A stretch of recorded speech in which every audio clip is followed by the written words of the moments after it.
Part 1. The Knock Chapter 1. The house on Aldermore Road. The house had been on the market for 14 months when Nina and Paul Calloway made their offer, which was low enough to be insulting, and which was accepted within 6 hours. A speed of acceptance that Nina recognized as a signal, but chose to classify as good fortune rather than warning. She was good at choosing which signals to classify as which. It was, her mother had always said, both her greatest strength and her most reliable flaw. The house was a 3-story Victorian on the end of a lane in the Western Hill Country, a property whose nearest neighbor was a farm half a mile down the road, and whose driveway was a quarter-mile of gravel through second-growth forest, before the house itself appeared at the end of it. The house appeared, when it appeared, in the way that large Victorian houses appeared in photographs from this angle, which was impressively and all at once, the full facade presenting itself with the slightly theatrical quality of something that has been waiting to be seen. Paul called it a project. He was an architect, and projects were the medium through which he understood most of life's significant undertakings, and framing the house as a project gave him, Nina knew, the feeling of control over it that he required in order to commit to things. She did not mind this. She had her own versions of the same habit, her own private framings that made large and frightening things into manageable ones. They moved in on the first Saturday of October. They had no furniture yet except the bed, and the kitchen table and 4 chairs, and the rest of the rooms rang with the particular hollow acoustics of unfurnished spaces, their voices returning to them slightly altered. Paul liked this. He walked through the empty rooms and listened to the house and said things about load-bearing walls and original plasterwork. Nina walked through the empty rooms and felt something she did not say aloud, which was that the house was not quite empty in the way that empty was supposed to mean. She did not say this aloud because it was the first day, and the first day was not the day for that kind of thing. Instead, she unpacked the kitchen, because the kitchen was always where you started, and Paul made coffee on the camping stove they had brought for exactly this purpose. And they sat at the kitchen table in the evening and looked out the window at the autumn dark settling over the property, and talked about what the house was going to be when they were done with it. And the talking was good, and the coffee was good, and the evening was the kind of evening that made the decision to buy the house feel like the right decision. That night, she heard the house for the first time. Not a sound she could identify as anything specific. The general ambient voice of an old house at night, the thermal contractions and the settling of old timber, and the particular way wind found the gaps in window frames that had been through many winters and many summers. She lay in the bed and listened to these sounds and told herself they were all explainable, and they were, she was sure, all explainable. But underneath them, or alongside them, or woven through them in a way that made it impossible to separate from the house's ordinary voice, there was something else. A quality of the night in this house that was different from the quality of the night in any house she had slept in before. A sense of occupation that did not have a source she could identify. She lay in the bed and she told herself, new house, new sounds. She would learn them. She fell asleep eventually. She did not dream, which was unusual for her. She always dreamed. Chapter 2. The first 2 weeks were the weeks of work. Paul had taken a leave of absence from the practice to manage the renovation, which he had calculated would take 4 months if everything went according to the schedule he had drawn up, which was the kind of schedule that assumed everything went according to schedule, which Nina knew from 14 years of marriage to an architect things very rarely did. She worked from home, remotely, in the room on the 2nd floor that had been designated the office because it had the best light of any room in the house, and because it faced east, and the morning light through its tall windows had a quality she had not encountered in any other room she had worked in. A particular clear and honest quality of early light that made the hours before noon feel like hours in which things could actually get done. She noticed things in those 2 weeks, small things, the kind of things that required a decision about how to categorize them. The bathroom mirror on the second-floor landing was always fogged when she reached it in the mornings, despite the fact that the bathroom was unheated and the ambient temperature of the house was cool enough that hot water steam should not have persisted long enough to fog a mirror after the shower she took in the en-suite off the master bedroom. The fog was not the random coverage of ambient moisture. It was concentrated in the center of the mirror, in a rough oval at approximately head height, in the way that a mirror fogs from the breath of a person standing close to it. She noted this and did not bring it up with Paul. The door to the third floor, which they had agreed to leave until the structural assessment Paul had scheduled for the third week, was always slightly ajar when she passed it on the way to the office. She had closed it herself, twice, with the specific intention of determining whether it was a latch issue or something else, and on both occasions, she had found it ajar again the following morning. She noted this and did not bring it up with Paul.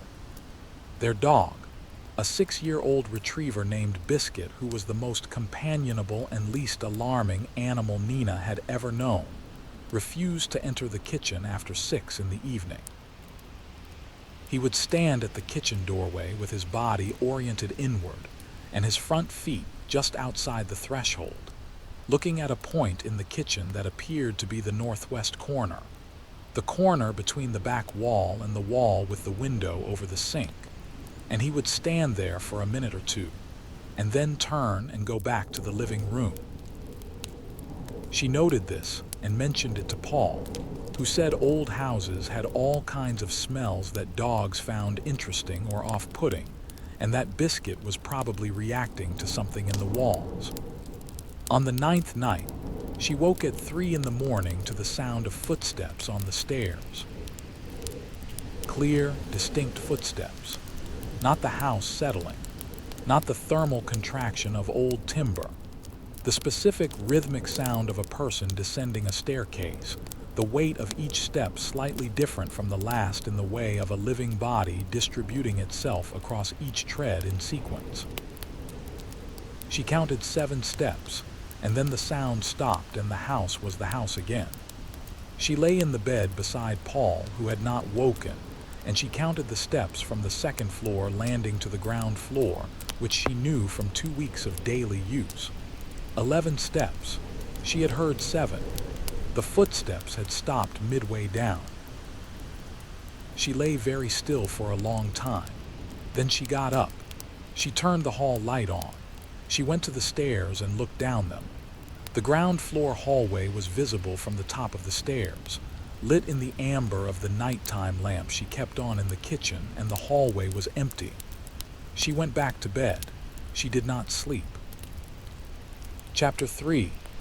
The structural assessment. The structural engineer arrived on the Wednesday of the third week, a tall man named Harker who wore a canvas jacket, and moved through the house with the unhurried competence of someone who had been inside many old houses and had developed a working vocabulary for what he found in them. He went through the ground floor and the first floor with Paul, the two of them speaking in the language of beams and joists and load paths, and Nina worked at her desk and listened to the sound of them moving through the rooms below. When they reached the third floor, which required the opening of the door that always found itself ajar, she heard a pause in the conversation that lasted long enough to be significant. She went to the top of the second floor stairs. Harker was at the third floor landing. He was looking at something she could not see from her angle. Paul was beside him, looking at the same thing. She went up. The third floor was a single large room that ran the full width of the house, with a lower ceiling than the floors below because of the roofline. The windows were smaller than those downstairs, round-topped and set in deep reveals, and the light they admitted was dimmer and more directional. The room was empty of furniture, but not empty of everything. There were marks on the walls. Not damage, not the kind of water or age staining that an old house accumulated. Marks that had been made deliberately, in pencil or something like pencil, at various heights on the walls throughout the room. They were names and dates, written carefully and small, covering sections of the walls from floor to shoulder height. Some of them old enough that the pencil had faded to near invisibility, and Nina had to move close to make them out. Some of them more recent, the graphite still distinct. She moved around the room reading them. Surnames she did not recognize. First names. Dates ranging from what appeared to be the early years of the previous century to, in one case, a date that was 11 years ago. Harker said, previous owners probably. Some houses have traditions like this. Paul said, marking how long they lived here. Harker said could be, or who lived here, could be a way of recording the household. He moved on to examining the joists and the roof line and the structural things he had come to examine. Paul followed him. Nina stayed at the wall. She was looking at the most recent entry. The date, 11 years ago. The name written beside the date, in handwriting that was careful and small. The handwriting of someone who understood they were adding to a record and wanted their entry to be as neat as the ones that preceded it. The name was Alderman, and below the surname, 4 first names written vertically. Thomas, Margaret, Ruth, and a 4th name written at the bottom, smaller than the others, with a date beside it that was different from the family date above. A date that was only 8 years ago. The 4th name was Clara, and beside Clara's name, in very small writing that Nina had to lean very close to read, were 2 words. She did not tell Paul what the 2 words were. She photographed the wall instead. She stood back and photographed the whole section, the alderman names and dates, and then she went back downstairs to her office and sat at her desk and looked at the photograph on her phone and read the 2 words again. Still here. Part 2. The Visit, Chapter 4. The night they came on the 4th Saturday, which was a night in late October when the weather had turned fully to autumn. The rain starting in the afternoon and continuing into the evening with the committed persistence of rain that has decided it is the season's business and not a passing event. Paul had lit the fire in the sitting room, the first fire of their time in the house, and they had eaten dinner there rather than at the kitchen table, plates on their laps, biscuit pressed against the sofa cushion between them. The knock came at 8:30. 3 knocks, firm and unhurried.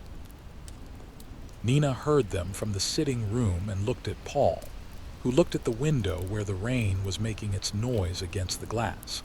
And they both did the calculation of knocks at 8:30 on a rainy Saturday in a house at the end of a 1/4-mile gravel drive, and arrived at the same answer, which was that this was unusual. Paul went to the door. Nina heard him open it. She heard a man's voice. She heard Paul say something she could not make out. She heard the man's voice again, and then what sounded like another voice, lower, possibly a woman's, and then Paul said, of course, yes, please come in out of the rain. She put her plate down. There were 5 of them. The man who had knocked was tall and in his mid-50s, with a face that had the particular arrangement of features that communicated warmth before anything else. The broad brow and the easy set of the mouth and the eyes that met yours directly without aggression. His name was Thomas Alderman, he said. He had grown up in this house. He was sorry for the intrusion. He understood it was late and the weather was dreadful, but they had been driving past and the lights were on, and he had been trying to find the courage to knock for 2 weeks. His wife Margaret stood beside him. A woman Nina's age with a coat that was very wet and the patient expression of someone who had agreed to this, who had understood what this evening's drive was for, and had decided it was a thing worth doing. Behind them, pressing slightly, were three young people. A young woman in her 20s who had Thomas's eyes and Margaret's patience, and who introduced herself as Ruth. A young man of similar age, quieter, who said his name was Owen. And a child. The child was 8 or 9, a girl with dark hair cut straight across the forehead, and the particular physical energy of a child at the end of a day who has not yet admitted to being tired. Her name, Thomas said, was Clara. Nina looked at the child. Clara looked at the house around her. She looked at the hallway and the staircase and the sitting room door with the expression of someone recognizing things, not in the way of a visitor absorbing an unfamiliar space, but in the way of someone for whom the space was already a known quantity, already mapped. Nina said, "Your family has been here before." Thomas said, "My grandparents built it. We lived here until 11 years ago when my wife's work took us north. We have been back several times since, but never managed to actually stop." He smiled. He had the smile of a man who meant the smile. Paul said, "Please come through to the sitting room. We have a fire going." Nina said, "Yes, please come in." She said it and she meant it, and she also registered, somewhere that was not quite thought but adjacent to it, the photograph on her phone of the wall in the third-floor room. The alderman names, the dates, Clara's name written smaller with a later date and the 2 words beside it. She said, "Please come in," and the alderman family came in. Chapter 5. The evening was pleasant. This is the thing Nina would return to many times in the weeks after, the specific pleasantness of the evening, because the pleasantness made what came after more difficult to account for and also, she believed, more significant. If the aldermans had been strange or off-putting, or had given her reasons for discomfort from the beginning, it would have been easier. But they were not strange. They were the family they appeared to be, warm and easy in their presence, grateful for the fire and the dry, talking about the house with the affection of people who had loved a place and were glad to find it in good hands. Thomas and Paul talked about the house in the way of 2 people who shared a language for it. The original construction, which Thomas knew from his grandparents' accounts, the modifications made over the decades, the particular quirks of the plumbing and the heating, and the specific character of the drafts that came through the west-facing windows in certain wind conditions. Paul was delighted by all of this. He took notes on his phone. Margaret talked to Nina about the garden, which had been Margaret's domain in their years here, and which had become, since their departure, significantly overgrown. She described what it had been and drew a sketch on a notepad Nina provided. The beds and the borders and the apple tree at the far end of the south wall that Paul had not noticed yet, and which Margaret said produced a variety of apple you could no longer buy in any shop, and that had no name except the one the family used for it. Ruth and Owen were quiet in the way of young adults who are comfortable enough in their family to not need to perform. They sat with their wine, and they listened to the older people talk, and they answered when spoken to, and they had the ease of people who had done many family evenings in many living rooms and knew how to be in them. Clara disappeared, not alarmingly, not in the way the word suggests. She simply, at some point in the first hour, was no longer in the sitting room. Nina noticed this with the particular attentiveness she had been applying to the child since the moment the family arrived, the noticing that began below thought and arrived in thought as a fact. Clara is not in this room. She excused herself and went into the hallway. Clara was on the stairs, sitting on the 4th step from the bottom, her hands on her knees, her face turned upward toward the landing above. She was not doing anything. She was sitting in the specific way of a child who is waiting for something, the patient and specific waiting of someone who knows that what they are waiting for is coming, and that patience is the appropriate response. Nina said, "Clara." The child turned and looked at her with the unhurried manner she had shown since arriving. Not startled, not guilty, simply present and attentive. Nina said, "Would you like to come back to the sitting room? Your family is in there." Clara looked up the stairs again. Then she looked at Nina. She said, "She is upstairs." Nina said, "Who is upstairs?" Clara said, "She always is. She lives at the top." She stood from the step and she walked past Nina into the sitting room and rejoined her family. And Nina stood in the hallway and looked up the stairs at the landing, and the turn above it where the third-floor staircase began. And the landing was the landing, and the house was the house, and there was nothing there that she could see. She went back to the sitting room. She did not say anything about what Clara had said. Chapter 6. The tour at 9:30. Thomas asked if he might show his family the house. He was apologetic about asking. He understood it was a great deal to request. But the children, he said, had only vague memories of the rooms, and Margaret had said good night to this house in what she had believed was a final way and had been carrying that good night with her for 11 years, and if it was not too much trouble. Paul said, "Of course." Nina said, "Of course." The tour began on the ground floor and moved upward, the way tours of houses tended to move. Thomas narrated in the way of someone who had known a space for a long time and who had a story to tell about most of it. This room had been his grandparents' study, the desk long gone, but the particular quality of light from the north window unchanged. And he had spent hours in that north window light as a child, watching the light move across the floor. This hallway had been the place where coats were hung in such quantities during family gatherings that the rack had been replaced 3 times, and the last version had been custom built.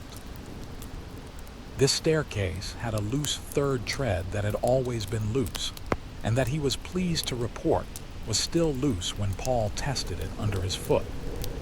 The family moved through the house with the particular ease of people in a place that was previously theirs. Not quite at home in it, not claiming it, but not entirely visitors either. They occupied the middle territory of people for whom a place was once home and who were revisiting it with the particular tenderness of that kind of revisitation. Nina watched Clara. Clara moved through the house differently from the rest of her family. Where they were engaged by what they saw, looking at the rooms and talking about them, Clara was engaged by something else. She moved to the corners and the edges of rooms rather than the centers. She stood in doorways and looked in before entering. She ran her hand along walls. In the second-floor bathroom, she stood in front of the fogged mirror and she looked at it for a long time. Nina said, "The mirror does that. We have not figured out why yet." Clara said, "It does it because she breathes on it." Nina said, "Who does?" Clara said, "The one who lives at the top." She said it with the matter-of-fact delivery of a child reporting an observable fact. She said it the way she might say the sky is gray today or Biscuit is sleeping by the fire, with the complete and uncomplicated conviction of someone for whom the thing they are saying is simply the way things are. Nina said, "Tell me about the one at the top." Clara turned from the mirror and looked at her. She said she does not want me to talk about her. Nina said, "Why not?" Clara said, "Because she thinks you will leave, like the others." Nina said, "What others?" Clara said, "The ones who lived here before you." They all left. She turned back to the mirror and wiped the fog from it with the flat of her hand, a deliberate gesture, and the mirror was clear for a moment before the fog began to return slowly, as if from a breath that was too slow to see. Clara watched it return. She said, "She wants you to stay." Part 3. The third floor, Chapter 7. What Clara knew the Aldermans left at 11. with the warmth of people who have had a better evening than they had expected, and who are leaving a place with more to carry from it than they brought. Thomas shook Paul's hand and then, in the way of men who have spent an evening talking and have become, in the way of evenings like that, something like friends, he shook his hand a second time. Margaret gave Nina the sketch of the garden and said she hoped they would enjoy the apple tree, and that if Nina wanted the variety's name, she was welcome to call. Ruth and Owen said their quiet and sincere goodnights. Clara, last at the door, looked past Nina into the hallway with the expression she had used throughout the evening, the expression of a child attending to something in a space that others were not attending to, and then she looked at Nina directly. She said, "If she comes to you, you should not be afraid." Nina said, "Who will come to me?" Clara said, "She does not mean harm. She just does not know how to leave." Then she went out into the wet October night and her father's hand found hers, and they walked down the steps to the car, and the car went back down the gravel drive through the rain, and Nina stood in the open doorway and watched the taillights disappear into the dark of the trees. Paul came to stand beside her. He put his arm around her. He said, "That was a good evening." She said, "Yes." He said, "I want to find their old photographs, the ones from when the house was still the house it was supposed to be. I think it would help with the restoration." She said, "I want to show you something." She took him to the third-floor room. She turned on the work light they had strung up there during the assessment, and she showed him the wall and the names. She showed him the alderman entry and Clara's name written smaller and the later date and the 2 words beside it. Paul read the words. He looked at her. He said, "Still here. What does that mean?" She said, "I think Clara wrote it. I think she wrote it the last time they visited this house before tonight." Paul said she was a child. She was 3 years old based on the date. Nina said yes. Paul said a 3-year-old did not write this. Nina looked at the words. The handwriting was small and careful, the handwriting of someone who understood they were adding to a record. She said no. "I do not think Clara wrote it either." Paul looked at her. She said Clara did not write it, but Clara knows who did. Chapter 8. Biscuit. Something woke Biscuit at 2 in the morning. Nina heard him from the bedroom, his particular alerting sound, the low sound he made when something had caught his attention that he had not decided whether to bark at.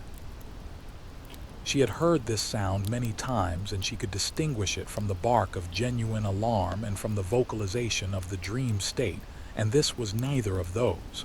This was attentiveness. Something had his attention. She got up. She went to the bedroom doorway. Biscuit was in the hallway, facing the direction of the third-floor stairs. The door to the third floor was open. Not ajar. Open. Fully open, swung back against the wall, the darkness of the third-floor staircase visible beyond it. She stood in the bedroom doorway and looked at the open door, and Biscuit looked at the open door, and the house was the house around them. Then the light on the third floor came on. Not the work light she had used with Paul earlier. A different quality of light, something between the amber of old incandescent and the pallor of something she could not name, coming from the third-floor room above and casting a faint but distinct illumination down the staircase. Nina stood in the doorway. Biscuit sat down beside her. She said very quietly into the hallway and the open door and the third-floor staircase and the light above. Clara said not to be afraid of you. The light did not change. She said, "I am going to come up. I am not going to be afraid." She was afraid. She was afraid in the specific and functional way that fear operates when you have decided to do something despite it. The fear that runs in the background of an action you have chosen to take anyway. Providing information you have decided to work with rather than be stopped by.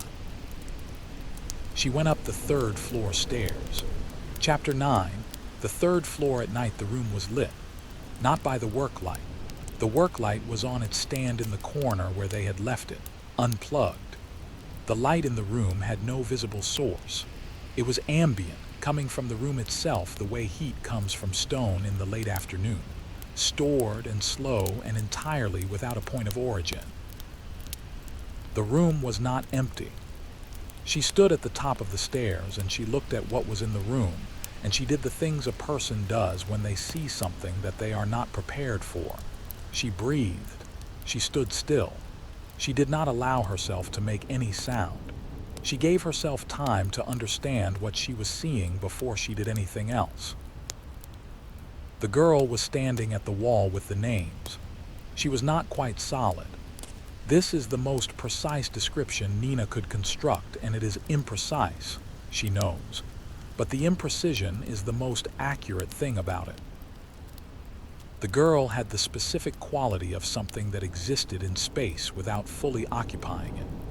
The way a reflection occupies a mirror, present and visible and real in its own way, but not entirely in the room in the way that the walls and the floor and the unfurnished expanse were in the room. She was young, perhaps 12 or 13. She was wearing clothing that Nina could not quite date, the kind of clothing that might have been from several different periods depending on the specific angle of your attention, always slightly different when you tried to fix it. Her hair was dark and long and very still despite the fact that her presence in the room seemed to displace the air in some way, producing a very faint current. She was facing the wall of names.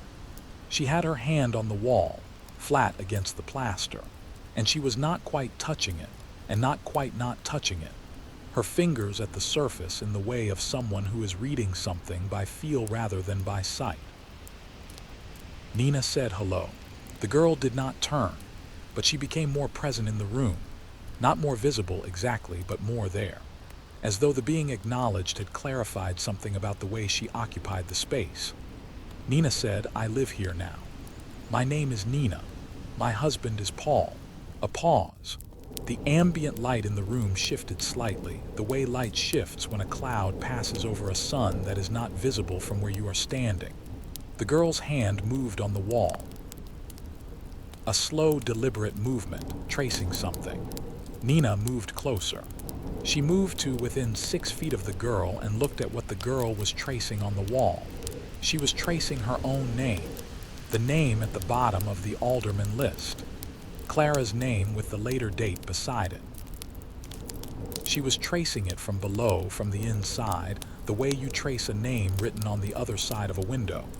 Nina said, "Clara is not your name." The girl's hand stopped. Nina said, "Clara wrote your name. She wrote still here. She has been trying to tell someone about you." The girl's hand lifted from the wall. She turned. Chapter 10. Her face was the face of a girl who had been in this house for a very long time. Not the face of the girl she had been when whatever happened had happened. The face of someone who has existed for a long time in a space that is not quite the same as the world outside it. The face of someone who has been preserved in the particular amber of a place that remembers you. Her eyes found Nina's. They were dark and very clear and very still. Nina said, "What is your name?" The girl looked at her for a long moment. Then she looked at the wall. Her gaze moved to a section that Nina had not examined closely, a section further along from the alderman names, a section that was less legible because the marks were older. The graphite faded to near invisibility. Nina moved to that section. She leaned close. She found the section the girl was looking at, and she leaned close enough to read the faded writing by the ambient light of the room, which was sufficient for this, because the light was doing something that light did not usually do, which was to illuminate specifically the things you were trying to see. A name, a date that was nearly a century old. And below the date, written in the same small, careful hand as still here on the alderman entry, a word. The word was waiting. Nina looked at the girl. She said, "You have been here since then." The girl's expression did not change, but something in the room changed with it, a shift in the quality of the ambient light, a slight adjustment of the temperature. Nina sat down on the floor of the third-floor room. She sat cross-legged the way she had not sat since she was a child herself, and she looked up at the girl who was not quite in the room and had not been quite anywhere for nearly 100 years, and she said, "Tell me your name." Part 4. What she needed, Chapter 11. Miriam. Her name was Miriam. Nina learned this not from the girl herself, who did not speak in the way of speech but communicated in ways that Nina was learning to read. The ambient light and the temperature and the specific quality of attention she directed at things, but from the wall. The name on the wall, in the faded graphite of nearly a century ago, was Miriam Alderman. She had been 12 years old. She had been the daughter of the man who built the house. She had been, from what Nina was able to piece together in the following weeks from local records, and the Alderman family archive, that Thomas agreed to share when Nina asked with the specific and careful honesty of someone who has something real to tell, and who is deciding how to tell it. A child who had been ill in the autumn of the year her name was written on the wall, and who had not recovered from the illness. She had died in the third-floor room. In the room at the top of the house, which the family had given her because the south-facing windows admitted the most light, and they had believed that light was what she needed. The light had not been enough, but she had stayed. Whatever had kept her in the room and in the house and in the amber of that particular place for nearly a century was something that Nina could not name and did not try to name. She knew only the fact of it, which she knew with the specific certainty of a person who has sat on the floor of a room in the small hours of the morning and looked at someone who has been sitting in that room for a very long time and has been doing so entirely alone. She came to the room every night for a week. She came after Paul was asleep, and she sat on the floor and she talked. She talked about the house and what they were doing to it, and what they found in the walls when the plasterwork came down, which was sometimes old newspaper, and sometimes evidence of old fires, and sometimes beautiful original lathe and timber that Paul exclaimed over. She talked about Biscuit, who had begun to come to the threshold of the third-floor stairs without entering, but who stood there in the evenings with his tail moving slowly, which was his expression of cautious goodwill towards something he was not yet certain about. She talked about Clara. She told Miriam that Clara had been the only one who had seen her. Of all the families who had lived in the house in nearly a century, and all the visitors and all the people who had passed through the rooms and the hallways and the staircase, Clara had been the child who had the capacity to see what was in the house and had tried, in the ways available to a 3-year-old child, and then to an older one, to tell someone. The light in the room, when she said this, was the warmest it had been. Chapter 12. What she was waiting for. Nina called Thomas Alderman on the Wednesday of the second week of November. She said, "I want to ask you something about your family history and the house. I want to tell you something first, so that the question makes sense. And what I want to tell you is going to sound unusual, and I am asking you to hear it the way you hear things that you do not yet have a category for, and to consider the possibility that the category comes after the hearing rather than before it." Thomas was quiet for a moment. He said, "Clara has been telling us things since she could talk, about the house. We never knew what to do with what she said. Nina said, 'I think I know what to do with it.'" She told him about Miriam, about the name on the wall and the date, and the word waiting and the presence in the third-floor room. She told him about the light and the temperature and the communications that were not speech, but that were communications nonetheless. She told him that Miriam had been in that house for nearly 100 years, and that she believed the century of staying had not been a choice but a condition, and that the condition was one she believed could be addressed. Thomas was quiet for a long time. Then he said, "My grandmother used to say that the house remembered everything. She said it the way she said other factual things, without drama. I thought it was the way old people talked about places they loved. Nina said, I think she was being literal. He said, what do you think Miriam needs? Nina said, I think she needs to be found. I think the staying has been the waiting to be found, and the waiting has been the waiting for someone to know her name and know she is here and to say, we see you. He was quiet again. He said, that is a very simple thing. Nina said, most of the things people wait for are. Chapter 13. The night they came back, the Aldermans came back on the Saturday of the second week of November. All 5 of them, which Nina had not asked for specifically, but which Thomas had said was necessary. Because if what Nina believed was true, then the family had a particular responsibility to the house that went further back than their own occupancy of it. And that responsibility was one they would meet together. Clara walked into the house this time in a way she had not walked in the first time. The first visit she had entered with the alert attention of a child who was aware of something others were not. This visit she entered with the deliberate and quiet purpose of a child who understands what the evening is for and who has been preparing for it. She went straight to the stairs. She went up without being asked, and without waiting and without looking back, and the family and Nina and Paul followed her up the 2 flights of stairs to the 3rd floor. Paul had brought more lights. He had not asked Nina many questions about what the evening was for, because Nina had told him what she believed and he had listened, and he had not argued and he had not questioned, and he had simply said, tell me what you need me to do. She had told him. He had done it.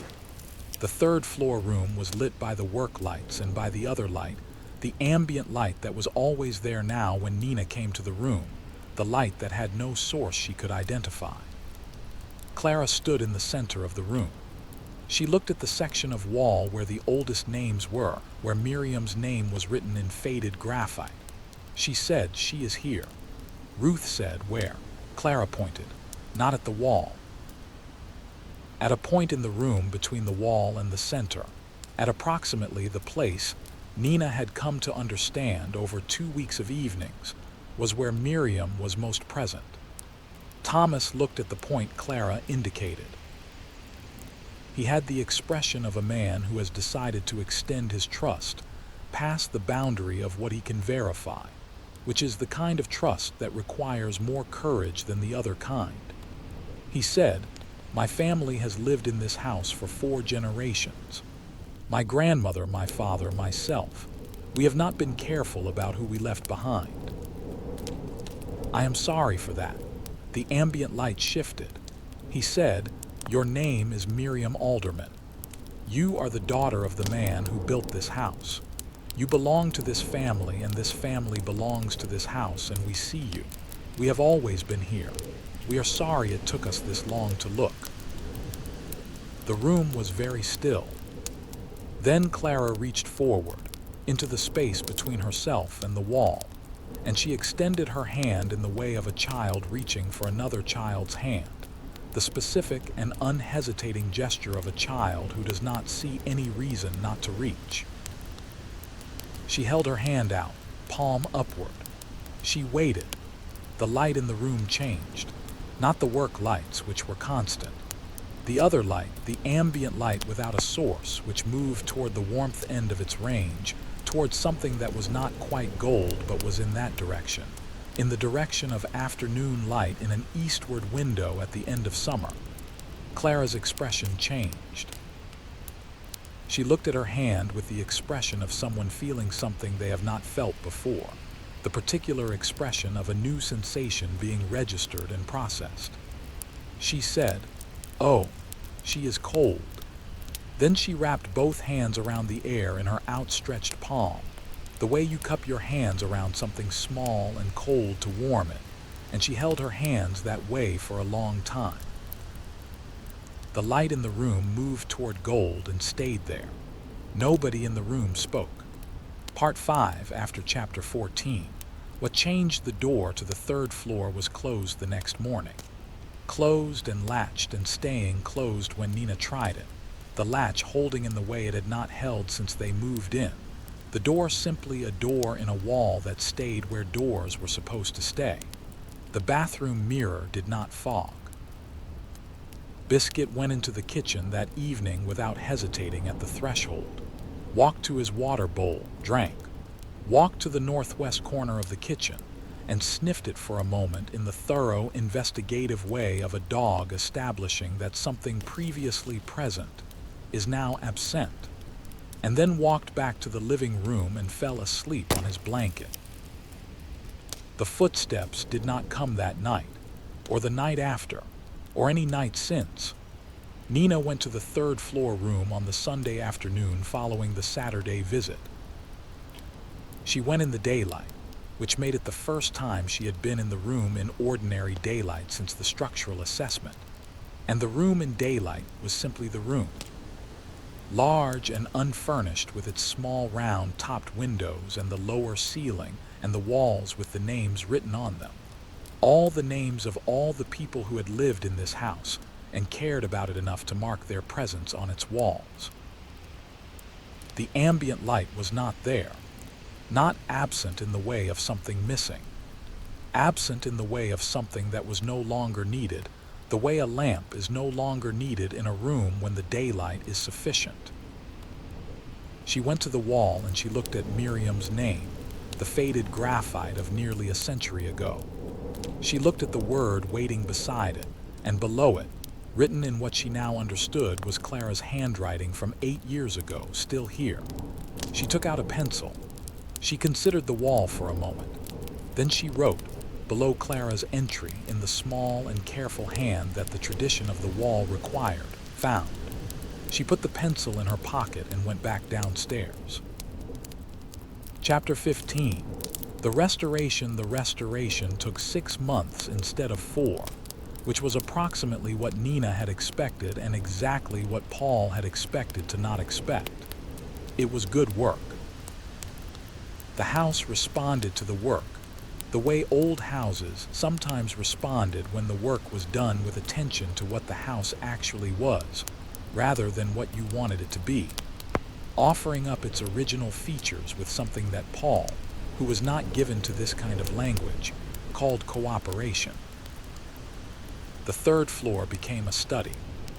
Paul had designed it himself, the built-in shelving fitted to the dimensions of the room with the precision of someone who had taken the room's measurements many times, and the small round topped windows admitted light at the angles they had always admitted it, and the room was warm in the winter and cool in the summer in the way of a room that had been built to be warm and cool rather than a room that had been modified to become it.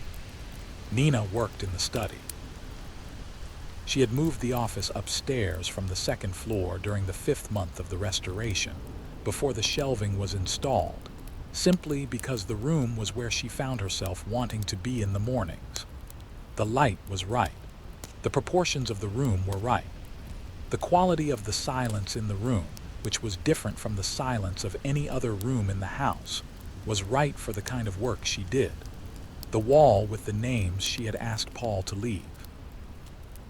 He had understood without much explanation, the way he understood most of the things she asked for that she could not fully explain. And the wall was the wall, the names and the dates, and the particular history of a house that had been cared for by more than one generation of people, and that carried all of them. She added her own name. The tradition required it, she decided. She wrote it in the small and careful hand that the wall's tradition required with the year, and beside the year she wrote Paul's name, and she left space below them both for what came next, which was the nature of walls like this, always leaving space for what came next. Chapter 16. Clara at Christmas. The Aldermans came for Christmas. Thomas had proposed it in November as a question, and Paul had answered before Nina had time to, which was how she knew he had been hoping for it. It was a good Christmas. The house was furnished now and warm, and the proportions of the rooms, which Paul had spent 6 months learning and accommodating and revealing, were exactly right for the number of people moving through them. Thomas and Paul talked about the restoration with the specific shared pleasure of two people for whom a house was a serious matter. Margaret saw the garden, which Nina had been working on since September using the sketch Margaret had drawn on the notepad, and she walked along the beds in the December frost and said things about what was established and what would come in spring with a happiness that was the happiness of something continued. Ruth and Owen were less quiet than they had been in October. They were comfortable in the house the way people become comfortable in a place once they understand that the place is good. They helped with dinner, and they sat with Biscuit, and they talked about their own lives and asked about Nina's. And the conversations were the conversations of people who might become friends. Clara went to the third floor after dinner. Nina found her there in the study, sitting on the window seat of one of the round, topped windows with her knees up, looking out at the December dark. She looked settled, which was the right word. She had the quality of a child who is in a place that feels right to her, the quality of someone in a room that fits them. Nina sat on the other end of the window seat. She said, "Is she still here?" Clara looked at the room. She looked at it for a while in the specific way she looked at things. The full and attended looking that was one of the things about her that made her different from most children. She said, "Not in the same way." Nina said, "What way is she here now?" Clara said, "The room way." The way a room is a room because of what happened in it. She is in the room the way all of them are in the wall. She nodded toward the wall with the names. She said she was waiting to be part of the wall. That is what the still here was. She was not still here the way we are here. She was still here waiting to be written. Nina looked at the wall, at all the names. At Miriam's name faded and old, and below it the word she had added in November. Found. She said, "Does she know she was found?" Clara looked at the room again. She said yes. She said it with the simple confidence of a child reporting a fact she is certain of. Nina said, "Good." Clara put her forehead against the cold glass of the window and looked out at the dark property and the December sky above the tree line, which was very clear and very full of stars. She said, "She likes the room you made." Nina said, "Tell her thank you." Clara said, "She knows." They sat in the window together, the child and the woman, and the house was around them, and the names were on the wall, and outside the window the apple tree that had no name except the family name stood in the dark of the December garden, bare branched and patient, waiting for the spring it had waited for every year for a very long time, and that always, eventually, came.